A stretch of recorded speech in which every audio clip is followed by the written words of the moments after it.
అందరికీ నమస్కారం అండి.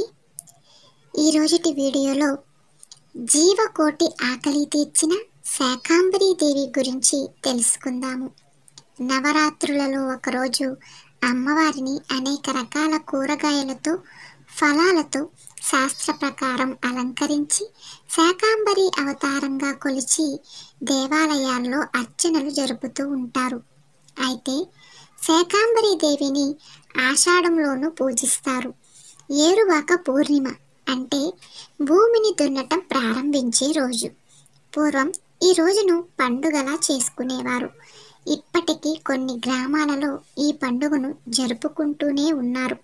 ఈ పండుగ జ్యేష్ఠ మాసంలో శుక్లపక్ష పూర్ణిమ నాడు వస్తుంది. ఈ సమయానికి ఋతుపవనాలు ప్రవేశించి తొలకరి జల్లులు కురుస్తాయి.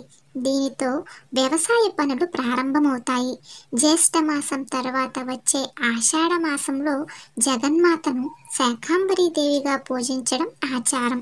మనందరికీ తెలిసిన ప్రకారం శాకాహారం అంటే కూరగాయలు.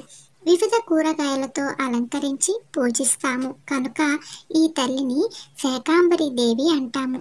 ఈ విధంగా పంట తొలి దశలో ఉన్న సమయంలో అమ్మవారిని పూజించడం వలన పంటలు సమృద్ధిగా పండుతాయని, పాడి పంటలకు లోటు ఉండదని విశ్వాసం. ఆహారానికి లోటు లేకుండా ప్రసాదించే చల్లని తల్లి ఈ శాకాంబరీ దేవి.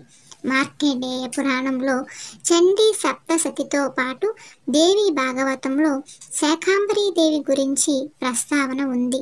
నీటి చుక్క కూడా లేకుండా 100 ఏళ్ల కాలం వరకు ఒక సమయంలో అనావృష్టి సంభవించగలదు. అప్పుడు ఈ భూలోకంలోని మునీశ్వరులు నన్ను స్తుతిస్తారు.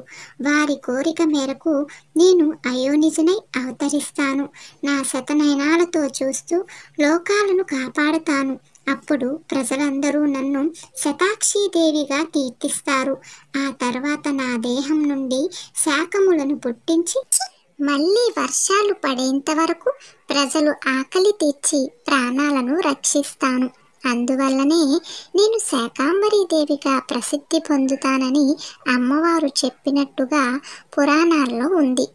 ఈ నెల అనగా జూలై 8, 9, 10 తేదీల్లో ఇంద్రకీలాద్రిపై ఉన్న కనకదుర్గ అమ్మవారు శాకాంబరీ అలంకారంలో దర్శనమిస్తారు. శ్రీమాత్రే నమః.